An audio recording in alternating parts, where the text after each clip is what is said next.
Good evening, folks. It's your bro Richie Rich here. Again, today's video is now part 3 on the first gen. So part 3 on the first gen Chevy Camaro. Today's video, I'm now gonna be talking to you all about the next version of the Camaro. So yeah, before I start, excuse me. So before I start, make sure you all like the video, subscribe, comment down below what you guys think. Hit the notification bell and hit all so that I don't want to make brand new uploads. Alright, so without any further ado, let's begin. so the next version I'm talking to you all about is the version from 1968. So from 1968. So here we go. So the styling of the 68 Camaro was very similar to the 67 design. So 67 design. With the intro of AB, so astro ventilation.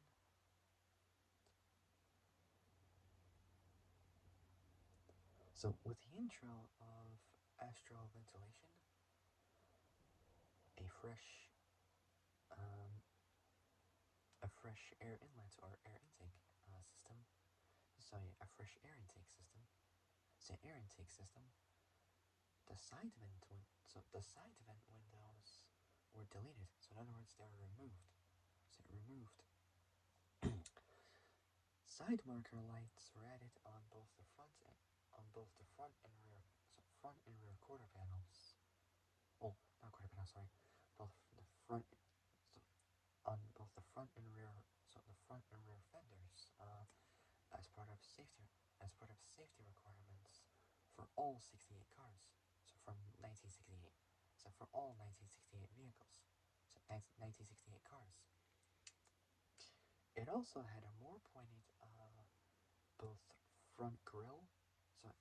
So it also had both a more pointed front grille and divided rear tail light. So divided rear tail lights. So rear tail lights. The front the front running lights on non RS models were also changed from circular to oval. So from circular to oval. The big from circular to oval. The big block SS models received chrome hood inserts that imitated velocity stacks.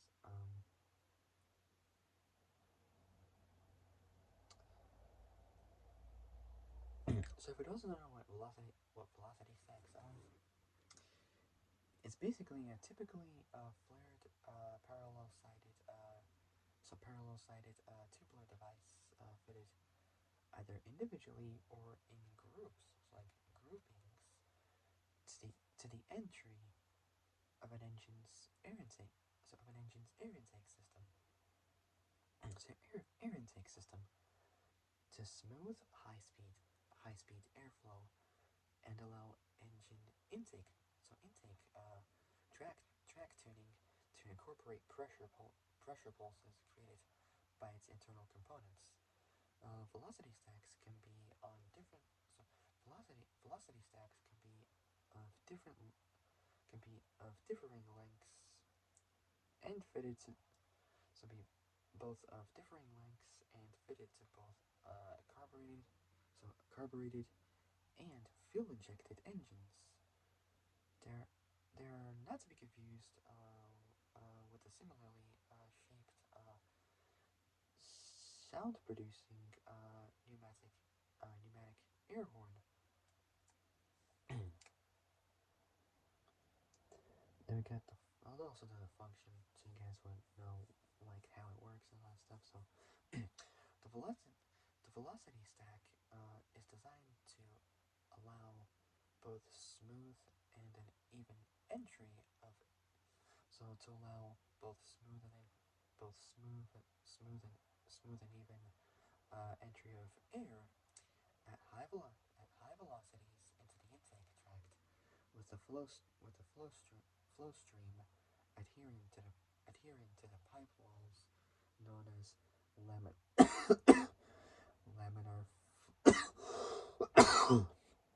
laminar flow. Excuse me, which is the property of fluid particles in fluid dynamics to follow smooth paths in layers, with each layer moving smoothly past the adjacent layers with either little or no mixing, so known as laminar flow. Modify the dynamic tuning range of the intake tract by functioning as a resonating pipe, which can adjust the frequency of pressure pulses based on its length within the tract. Modified engines often have the original air blocks and both the original air blocks and associated ducting removed, and velocity stacks are installed as accessories. The length of the stacks known to have a direct effect on a particular engine's boosted power range. Most current aftermarket stacks are designed to be run in the airbox and have so in the airbox, and a company that does research well with that does research and a company that does research well will have some applications to have all the same both lengths, and some applications so to have both all the same length, and some applications to have differing lengths of stacks on different cylinders. It's commonly related that standoff, so airfill mixture that gets pushed back out of the ports, usually at full throttle and both full throttle and low RPM, is somehow captured by installing so is somehow captured by installing a longer intake pipe stack. It's a, however, it's actually that the intake valves closing too late, and the combustion chamber simply overfilling and blowing back out the intake port before the intake valves close. Before the intake valve closes, a longer inlet pipe will create a later intake pressure uh, later intake pressure wave that will help keep the air in the chamber until the intake valve closes. Until the intake valve closes. The acceleration of airflow into a duct's inherently a high efficient process, and the difference between even the crudest radius inlets and the most aerodynamic shape possible is slight, amounting to no more than a few percent. The flow the flow coefficient of a perfect entry would be 1, so 1.0, while the coefficient for a sharp edged entry would be 0.6.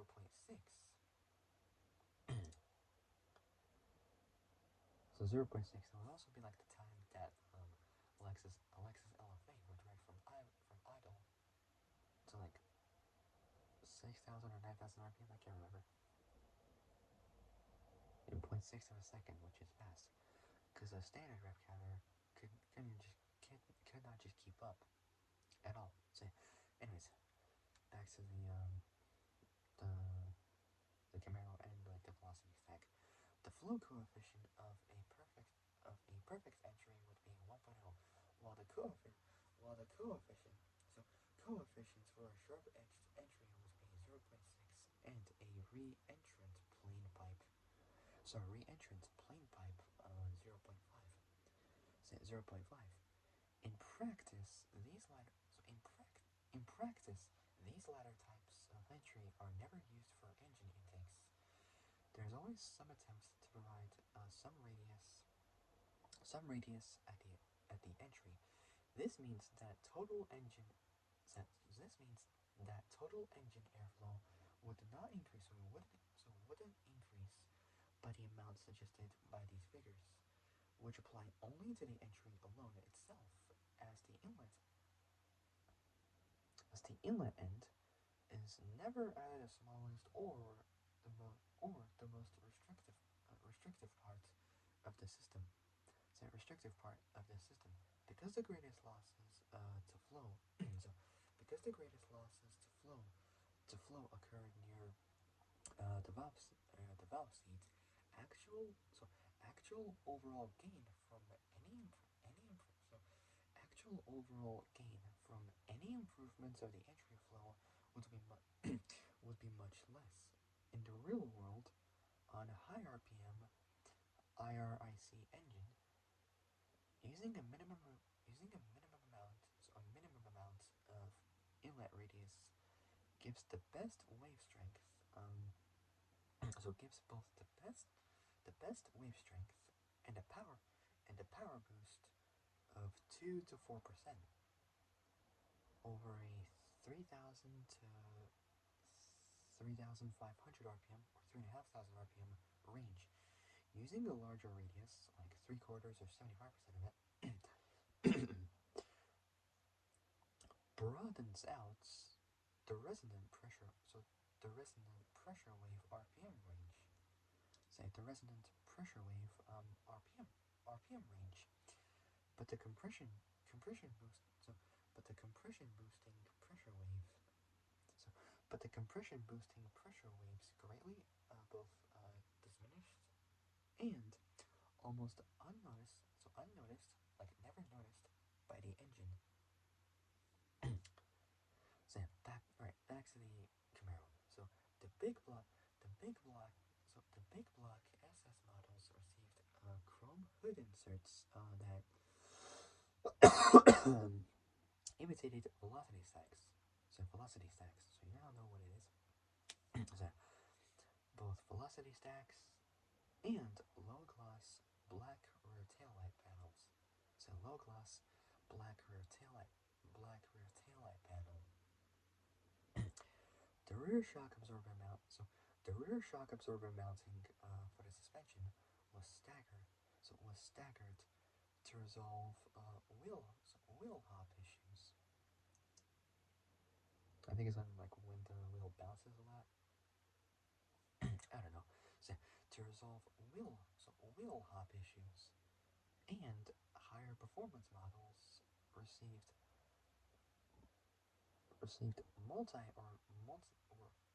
multi-leaf rear springs. So multi-leaf rear, so multi-leaf, so multi-leaf rear springs. Say multi-leaf rear springs.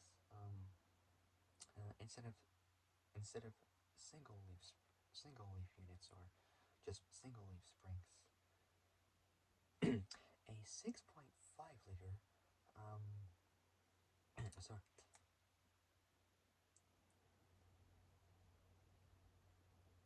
So a 6.5 liter. So a 6.5 liter 396 producing at 5,200 RPM, 350 horsepower. So 350 horsepower. Not bad. And 563 so 563 newton meters, 415 pound-feet. So 415 pound-feet of torque. So 415 pound-feet of torque. At 34, so 3,400 RPM. Big block V8 engine. So V8 was added as an option for the SS. So for the SS, so was added as an option for the SS. And the Z28. So Z28 appeared in Camaro brochures. And nearly approximately 7,200. So dead on at 7,200 were sold. the 7-liter 427 V8. So the 7-liter 420 so the 7-liter 427 V8 was not available. so was not was not available as a RPO. So RPO stands for regular production option. So regular production option. Chevrolet's or Chevy's SVD. So Chevy's special production division. So that's what it stands for. So Chevy's special Chevy's special production division. So special production division had to convince Chevy's general manager. So general manager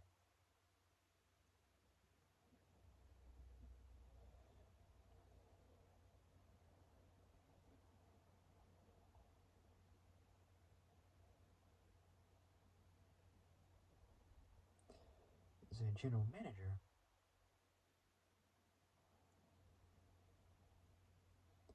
said Chevy's special production division had to convince Chevy's general manager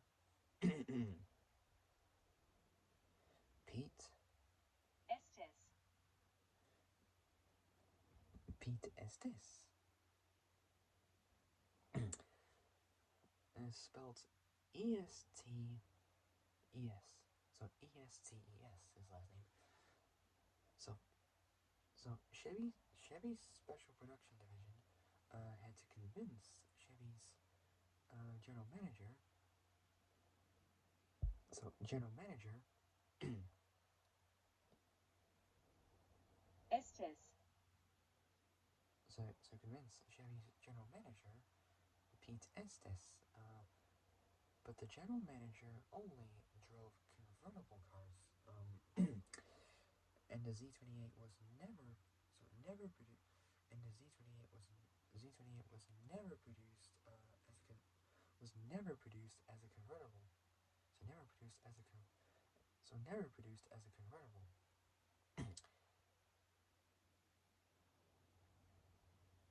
A COPO, so central office production. So a COPO, central office production. So central office production. Central office production order. There you go. So central office production order was placed for the only Z28. So Z28 convertible. So for the only Z28 convertible Camaro built. Z28 convertible Camaro built. There's also like the Copo Camaro as well.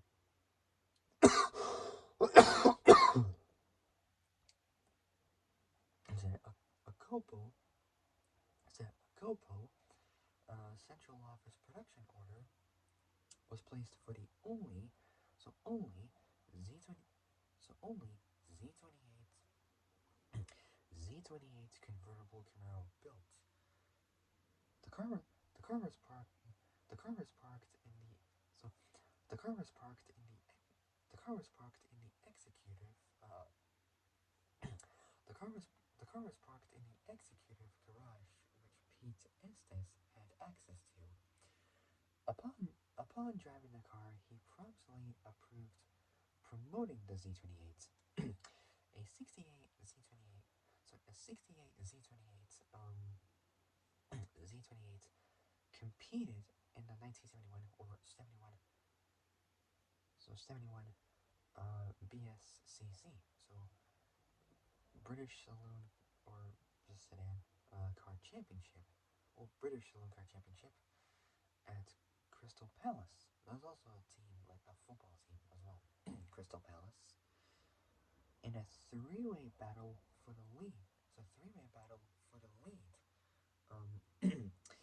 A race which was later featured in the sporting moments episode BBC's 100. So BBC's 100 greatest. BBC's 100 greatest. So 100 greatest series. Last up is the production numbers, and then I'll end it for today. Okay, so for the production numbers is it's gonna show. It shows me like the total amount of Camaros built in production, basically. So we got four different versions. So we got the base, which is the standard Camaro, RS, SS. So RS, SS, and the Z28. So for the base, they made a bunch. They made a bunch of these. Like they made the most amount of base Camaros. They made 159,087 base models, 40,977 RS models, 27,800, 27,884 SS models, and 7,199 Z28 models. Right, I was like 7,200 Z28 models. For a total, that goes to 235,000. So total is 235,147. So 235,147 Camaros built. Pretty good. Literally 20. So 235,147 Camaros built. Pretty good. Pretty good. All right. So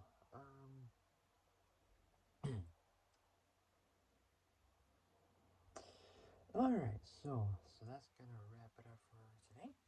Well, today, cause the end of the day, really. So that's gonna wrap it up for tonight. So for my next Camaro video, well, so for my next Camaro video, will be about will be about the greatest version of this Camaro from 1960, 1969. So that's gonna be pretty cool. From the very late 60s, which marks also the end of the 60s, and before the start of the very early 1970s, or 70s, whichever way works best. Alright, so that's gonna wrap it up for tonight. So for the next Camaro video, will be about the 1969 version. Alright, so that'll be it for tonight. So, if you guys like this video, like and subscribe, comment down below what you guys think. Hit the notification bell and hit the notification bell and hit all so you learn to make. So hit all. So hit all. So you learn. So hit all so you learn to. So you learn to want to make brand new uploads. So hit all so you learn to want to make brand new uploads.